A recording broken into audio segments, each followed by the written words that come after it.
Today I'm going to show you how to properly clean and disinfect your plastic chopping board. Keeping it clean is essential for maintaining good hygiene in your kitchen and preventing any cross-contamination. So let's get started. After every use, rinse the plastic cutting board with hot water to remove any food particles. Then apply a small amount of dish soap to your cutting board, using a scrub brush or a sponge to thoroughly scrub the surface.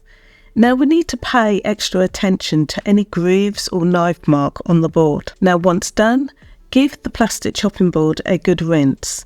Now to kill bacteria and ensure proper hygiene, you should try to sanitize your board weekly using a mixture of equal parts white vinegar and water. Apply your solution to the cutting board and let it sit for 5 minutes. Once the time's up, thoroughly rinse with warm water and allow the plastic cutting board to completely air dry before storing it away.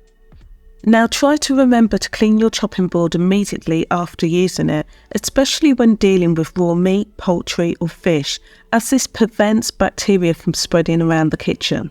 Now for more kitchen cleaning tips, check out my short playlist coming up.